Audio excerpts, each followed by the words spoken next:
Assalamualaikum warahmatullahi wabarakatuh. Kami dari kelompok 1 akan menjelaskan tentang materi perubahan surplus revaluasi dan aset tetap dan aset tidak terwujud. Sebelumnya, perkenalkan anggota dari kelompok 1.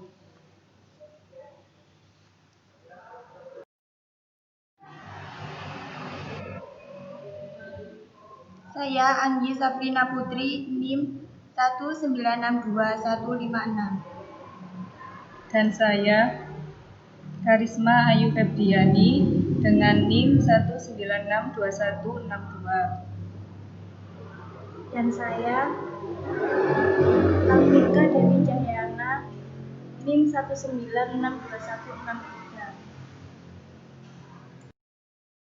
1. Aset tetap PSAK 16. PSAK 16 aset tetap mengatur tentang perlakuan akuntansi untuk properti, pabrik, dan perlengkapan yang biasa disebut sebagai aset tetap dan akuntansi untuk penyusutan terkait. PSAK 16 tidak berlaku 1. Aset tetap yang diklasifikasikan sebagai dimiliki untuk dijual yang diatur oleh PSAK 58 aset tidak lancar yang dimiliki untuk dijual dan operasi yang dihentikan. Kedua, properti investasi yang diperhitungkan menggunakan metode nilai wajar yang diatur oleh PSAK 12 properti investasi. Ketiga, aset biologik terkait dengan aktivitas agrikultural. Yang keempat, hak-hak atas mineral. Karakteristik aset tetap. Aset tetap didefinisikan dalam PSAK 16 sebagai aset berwujud yang A. Dimiliki untuk digunakan dalam produksi atau penyediaan barang dan jasa untuk disewakan kepada pihak lain atau untuk tujuan administratif. Yang B. Diharapkan untuk digunakan selama lebih dari satu periode. Dengan demikian, agar dapat diklasifikasikan sebagai aset tetap menurut PSAK 16, suatu aset harus memiliki karakteristik berikut.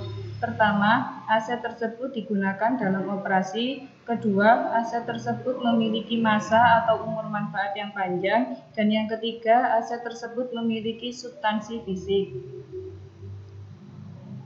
Pengakuan aset tetap. PSAK 16 menyatakan bahwa aset tetap harus diakui jika dan hanya jika besar kemungkinan manfaat ekonomis yang berhubungan dengan aset tersebut akan mengalir ke perusahaan. Biaya perolehan aset dapat diukur secara andal. Dasar pengukuran. PSAK 16 menyatakan bahwa pada saat pengakuan aset tetap harus diukur sebesar biaya perolehan. Dalam modal biaya, aset tetap dicatat sebesar biaya perolehannya, dikurangi akumulasi penyusutan dan semua akumulasi rugi penurunan nilai aset bila ada. Dalam modal revaluasi, aset tetap dicatat pada jumlah revaluasian, yaitu nilai wajar pada tanggal revaluasi dikurangi semua akumulasi penyusutan dan akumulasi rugi penurunan nilai yang terjadi setelah tanggal revaluasi. PSAK 16 menyatakan bahwa biaya perolehan awal aset tetap meliputi yang pertama harga perolehannya, yang kedua biaya-biaya yang dapat diatribusikan secara langsung untuk membawa aset tersebut ke lokasi dan kondisi yang diinginkan agar aset siap digunakan sesuai dengan keinginan dan maksud manajemen.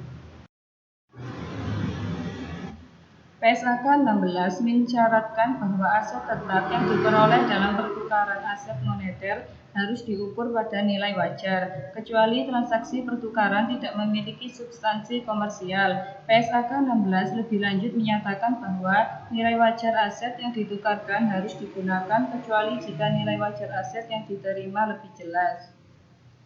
Berdasarkan PSAK 16, beban bunga pinjaman yang timbul atas aset yang dibangun sendiri dikapitalisasi ke dalam harga perolehan bila dapat memenuhi syarat dalam PSAK 26 biaya peminjaman.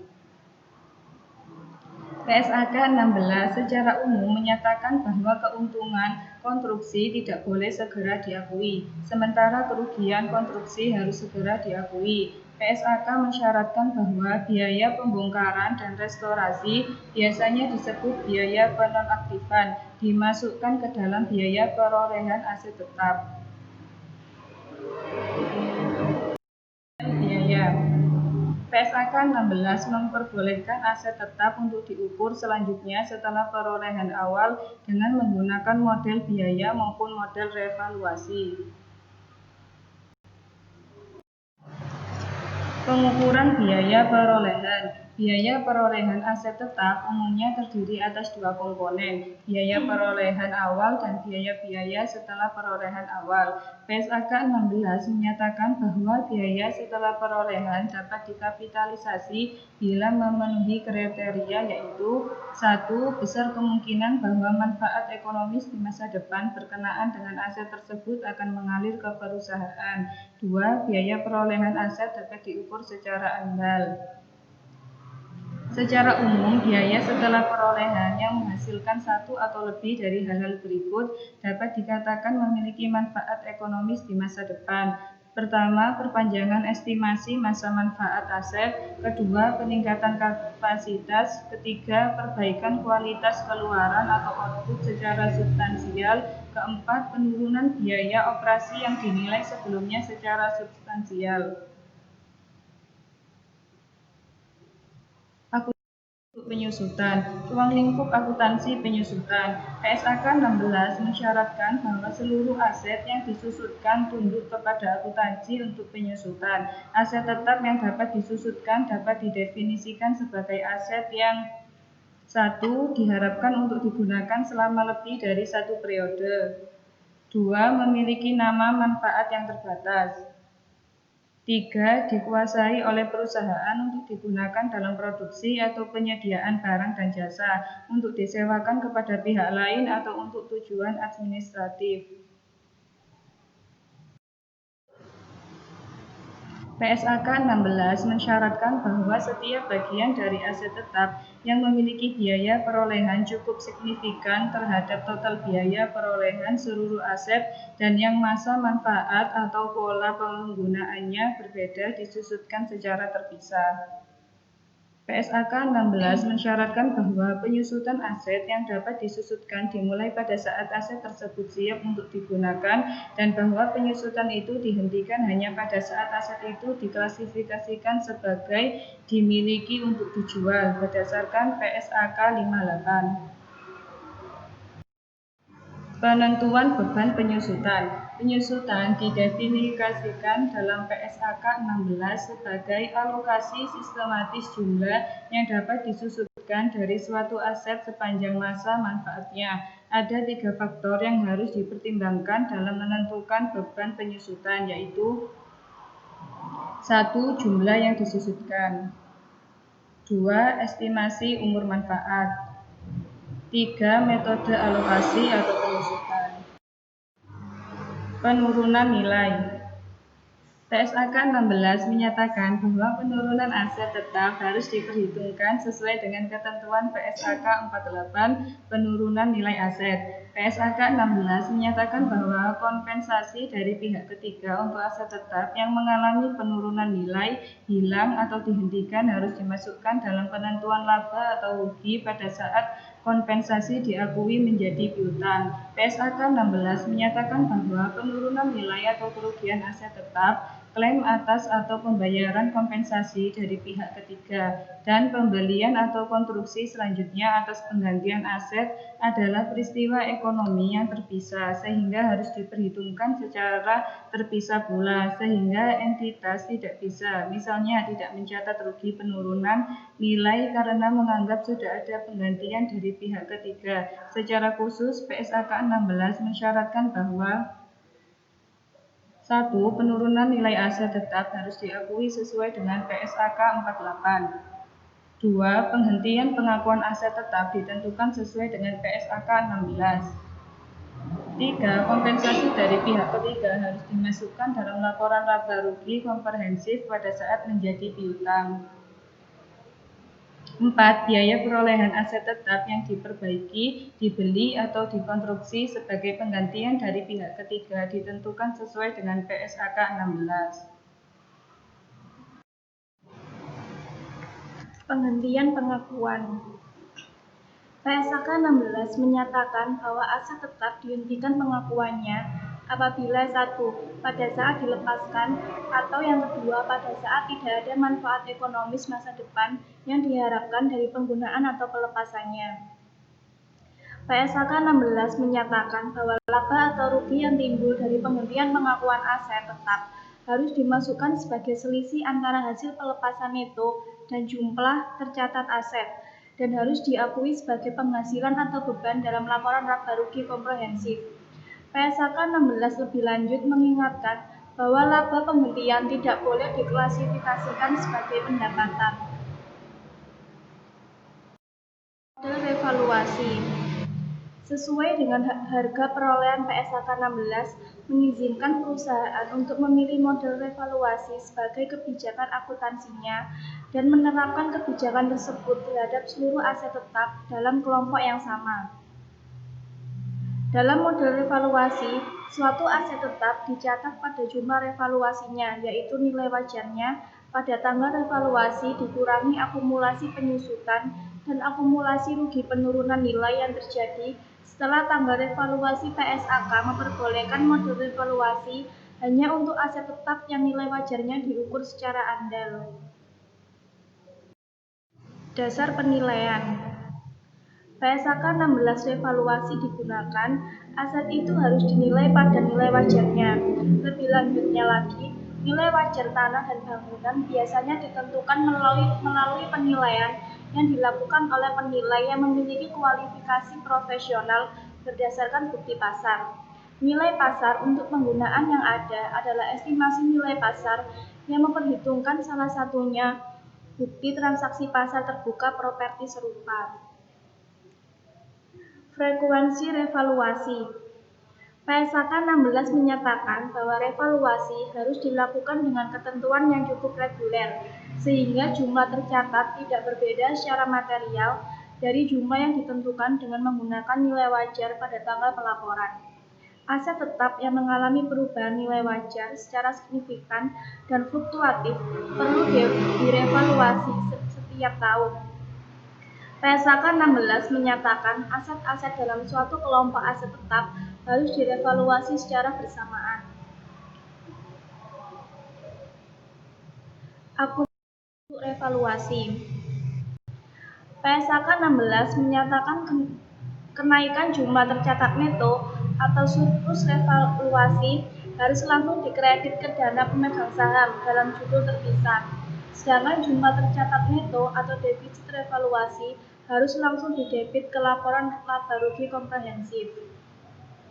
Namun pada revaluasi berikutnya menyatakan bila surplus revaluasinya positif, maka defisit revaluasi tahun sebelumnya dapat dibalik. Bila terdapat sisa, maka dimasukkan ke dalam cadangan surplus revaluasi.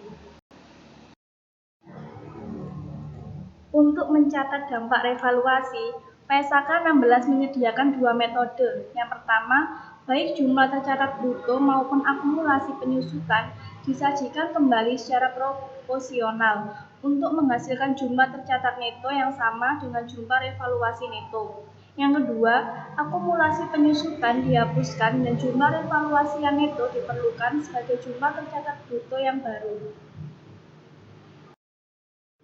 Penyusutan aset yang direvaluasi. Jumlah yang dapat disusutkan dari aset tetap untuk tujuan penyusutan didefinisikan dalam PSAK 16, biaya perolehannya atau jumlah lain pengganti biaya dikurangi nilai residunya, sehingga menjadi dasar untuk menghitung jumlah yang dapat disusutkan. Penghentian pengakuan aset revaluasian. Apabila pengakuan aset dihentikan, praktik yang umum berlaku adalah semua akun terkait harus dihapuskan dari laporan keuangan. PSAK 16 menyatakan cadangan revaluasi dapat dipindahkan secara langsung ke saldo laba pada saat penghentian pengakuan. Karena model revaluasi baru diperkenalkan tahun 2008, maka belum banyak digunakan. Persyaratan pengungkapan. PSAK 16 mensyaratkan pengungkapan jumlah tercatat bruto dan penyusutan aset tetap. Tentang penyusutan, PSAK 16 mensyaratkan pengungkapan informasi untuk setiap kelompok aset yang dapat disusutkan. Yang pertama, metode penyusutan yang digunakan, kemudian yang kedua, masa manfaat atau tarif penyusutan yang digunakan, dan yang ketiga, saldo akumulasi penyusutan di awal dan di akhir periode.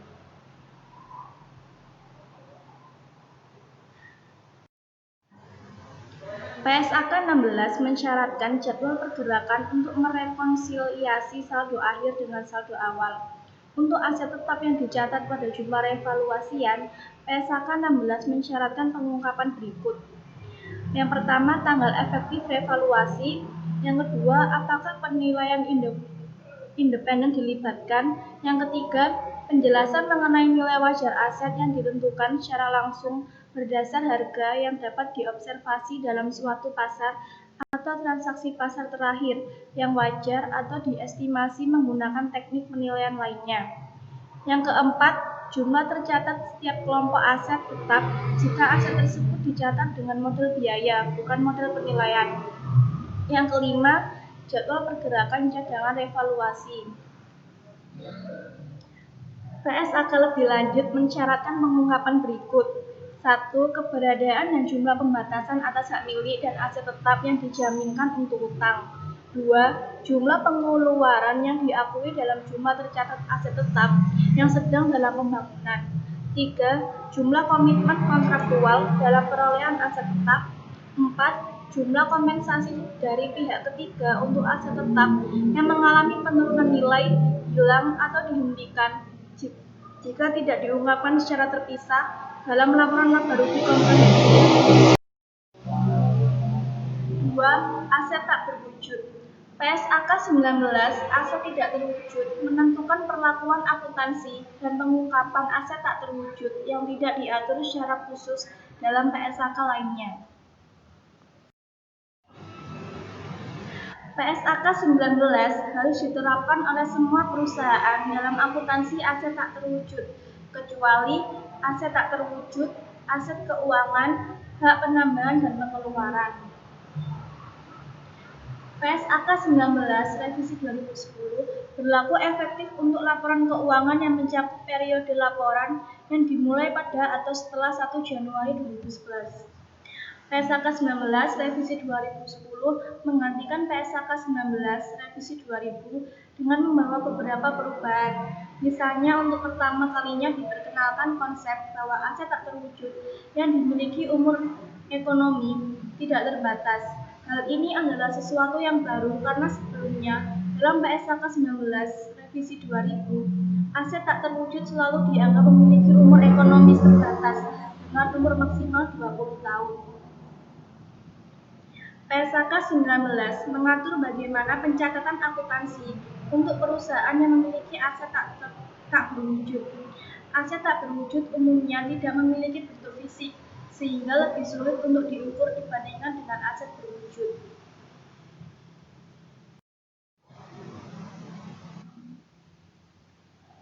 Pengakun. PSAK 19 menetapkan bahwa dalam mengakui suatu pos sebagai aset tak terwujud, perusahaan perlu menunjukkan bahwa pos tersebut memenuhi definisi aset tak berwujud, kemudian kriteria pengakuan. Aset tak berwujud dapat saja memiliki wujud fisik seperti misalnya laku yang disimpan dalam cakram digital. Namun nilai aset tak berwujud tersebut tidak ditentukan oleh harga cakram digitalnya. Untuk memenuhi definisi aset suatu pos harus memenuhi 3 kriteria, yaitu yang pertama, keteridentifikasian, yang kedua, adanya pengendalian sumber daya, dan yang ketiga, adanya manfaat ekonomis di masa depan.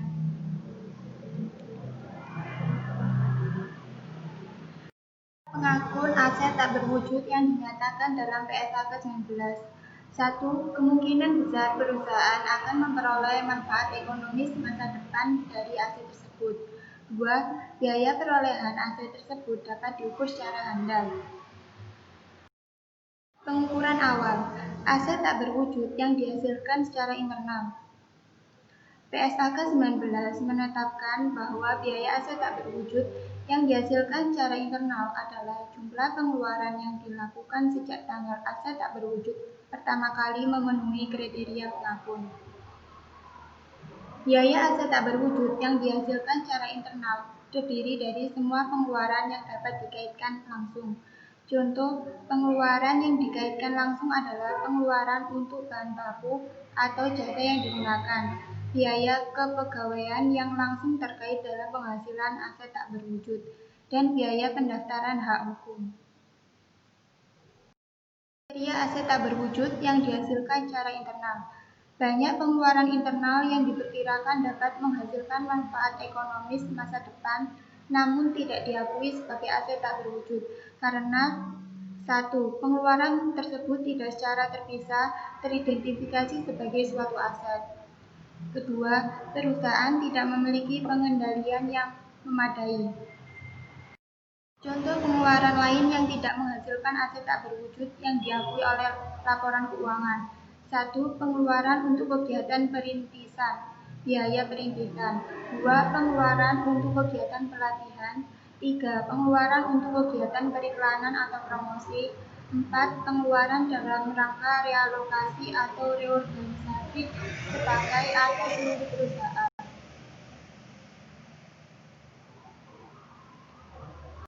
Ukuran setelah pengakuan awal. Setelah melakukan pengakuan awal, PSAK 19 memperkenankan aset tak berwujud untuk diukur dengan menggunakan model biaya, harga, perolehan atau model revaluasi. PSAK 19 memperkenalkan aset tak berwujud untuk diukur dengan menggunakan 1. Model biaya, harga, perolehan. 2. Model revaluasi. Amortisasi. PSAK 19 menetapkan bahwa aset tak berwujud dengan umur manfaat tidak terbatas tidak boleh diamortisasi. PSAK 19 menetapkan bahwa nilai yang dapat didepresikan yaitu biaya perolehan suatu aset atau jumlah yang revaluasi dikurangi nilai sisa.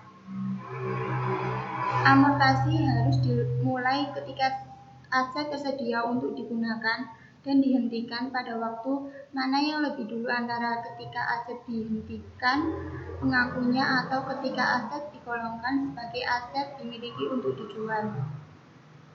Biaya amortisasi setiap periode harus diakui sebagai beban, kecuali jika standar pelaporan keuangan lainnya mengizinkan atau mengharuskan untuk dimasukkan ke dalam nilai tercatat aset lain. Penurunan nilai. PSAK 19 menyatakan semua aset tak berwujud, baik dengan masa manfaat terbatas atau tidak terbatas dan baik yang dicatat pada biaya perolehan atau pada jumlah yang direvaluasi mengalami uji penurunan nilai. Namun, aset tak berwujud dengan masa manfaat terbatas mengalami uji penurunan nilai hanya ketika tidak dapat diindikasi bahwa aset tersebut mengalami penurunan nilai. Sedangkan aset tak berwujud dengan masa manfaat tidak terbatas harus melakukan uji penurunan nilai setidaknya setahun sekali dan ketika terdapat indikasi bahwa aset tersebut mungkin mengalami penurunan nilai. Dan pelepasan. PSAK 19 menetapkan bahwa suatu aset tak berwujud tidak boleh lagi diakui dan harus dihilangkan dari laporan posisi keuangan. Saat aset tersebut dilepas atau ketika tidak ada lagi manfaat ekonomis masa depan yang diharapkan penggunaannya dan pelepasan yang dilakukan sesudahnya. Pengungkapan.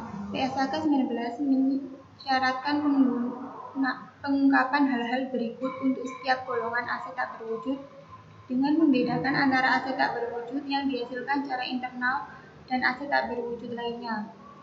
1. Apakah masa manfaatnya terbatas? Dan jika terbatas, masa manfaat atau tidak amortasi yang digunakan. 2. Metode amortasi yang digunakan untuk aset tak berwujud dengan masa manfaat terbatas.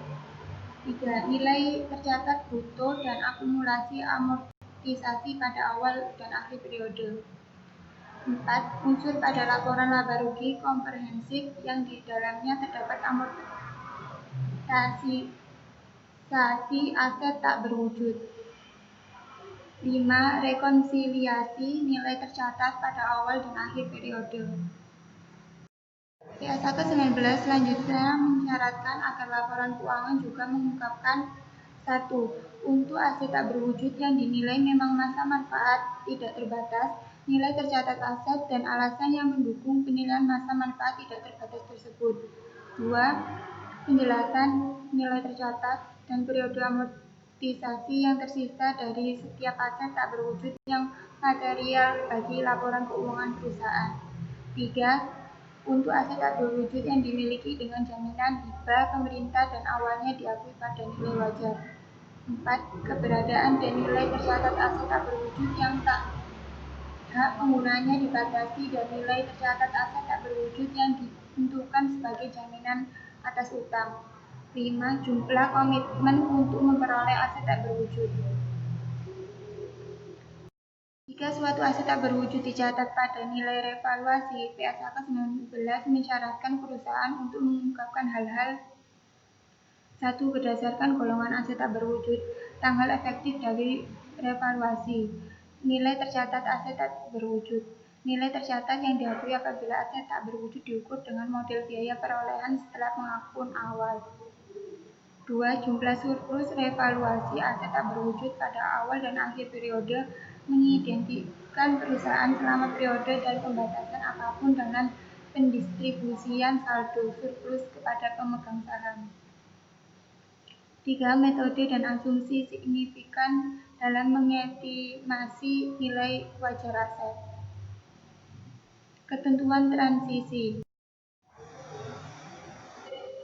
PSAK 19 revisi 2010 berlaku efektif untuk laporan keuangan yang menyangkut periode laporan yang dimulai pada atau setelah 1 Januari 2011. PSAK 19 harus diterapkan secara prospektif. Untuk itu pada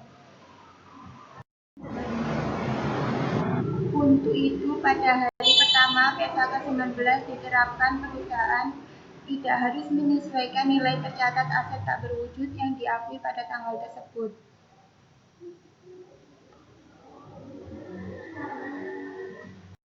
Terima kasih. Sekian dari kelompok kami, kurang lebihnya mohon maaf. Wassalamualaikum warahmatullahi wabarakatuh.